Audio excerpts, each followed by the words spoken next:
जय माता की। आप सभी का हमारे YouTube चैनल जय माता की में बहुत बहुत स्वागत है। आज हम कार्तिक महात्म्य का 17वां अध्याय करेंगे। उससे पहले यदि आप हमारे चैनल पर अभी नए आए हैं तो कृपा करके चैनल को सब्सक्राइब कर लीजिए और घंटी जैसे दिखने वाले बटन को भी दबा लीजिए ताकि आने वाली नई वीडियो की नोटिफिकेशन आपको मिल सके।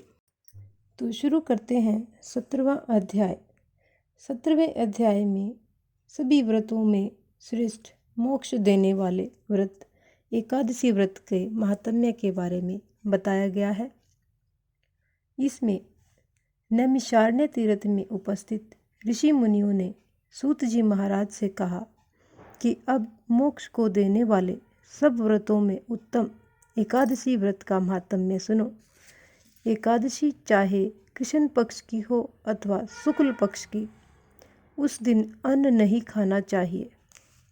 एकादशी के दिन खाया हुआ अन्न पाप भक्षण के समान है। व्रत करने वालों को दशमी तथा द्वादशी को भी एक समय भोजन करना चाहिए। नारद जी द्वारा महाराज पृथु को सुनाई हुई कथा सुनाते हुए श्री सूत जी ने कहा, गंगा के समान तीर्थ नहीं, माता के समान गुरु नहीं, विष्णु के समान देव नहीं, अन्न न खाने के समान तप नहीं, तथा शांति के समान संसार में कोई सुख नहीं। सत्य के समान ज्योति नहीं, कार्तिक के समान कोई मास नहीं, ज्ञान के समान कोई लाभ नहीं और एकादशी के समान कोई व्रत नहीं। व्रत करने वाला प्रातःकाल उठकर भगवान विष्णु का पूजन करें, पुराणों की कथा सुने और रात्रि को जागरण करें। अब आप एक प्राचीन कथा ध्यानपूर्वक सुनो। नर्मदा नदी के तट पर गालब ऋषि का शांत, शोभायुक्त और मनोरम आश्रम था। उनका पुत्र भद्रशील भगवान विष्णु का परम भक्त था। भद्रशील अपने साथियों के साथ भगवान की मूर्ति बनाकर पूजन करता, साथ ही उन्हें उपदेश दिया करता था कि वे भगवान का पूजन किया करें तथा एकादशी का व्रत रखें। उपदेश सुनकर बालक भी ऐसा ही किया करते थे। अपने पुत्र के चरित्र को देखकर गालब ऋषि ने एक समय उससे पूछा कि हे भद्रशील, तुम हर समय भगवान विष्णु की पूजा अर्चना में लगे रहते हो, यह उपदेश तुमको किसने दिया? यह बात सुनकर भद्रशील बोला कि हे पिताजी, मैं पूर्व जन्म का वृतांत सुनाता हूँ। पहले जन्म में मैं चंद्रवंश में धर्म कीर्ति नामक राजा था। दत्तात्रेय जी ने मैंने शिक्षा दीक्षा ग्रहण की, साथ ही 1000 वर्ष तक राज्य भी किया था। अपने उस जन्म में मैंने धर्म तथा पुण्य के अनेक कार्य किए, परंतु बाद में बुरी संगत में फंसकर मैंने वेद मार्ग को छोड़ दिया और पाखंड मार्ग पर चल पड़ा। मेरे दुराचारों को देखकर प्रजा भी पाप कर्म करने लगी।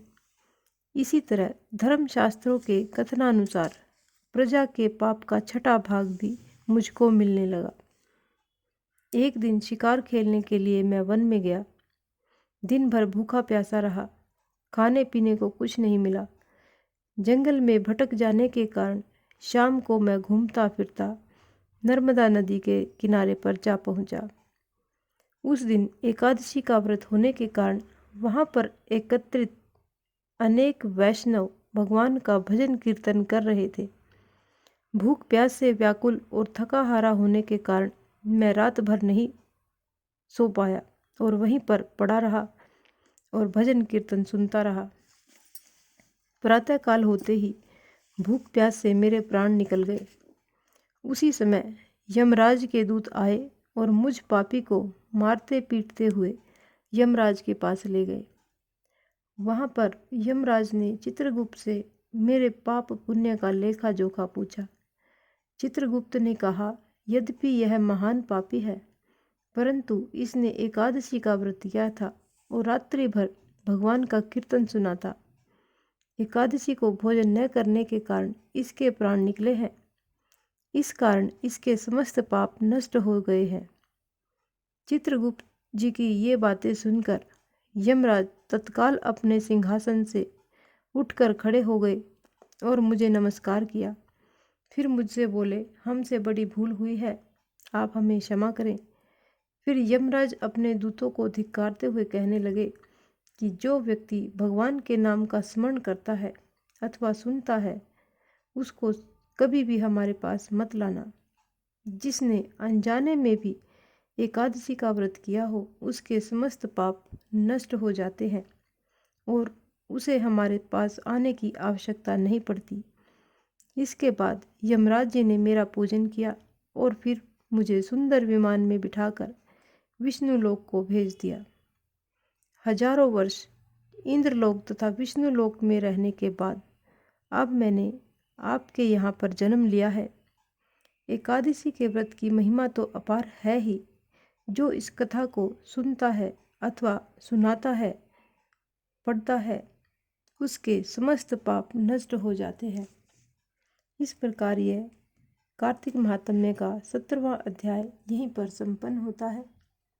इस प्रकार की और भी अन्य धार्मिक रोचक कथा कहानियों को सुनने के लिए हमारे चैनल को सब्सक्राइब करें,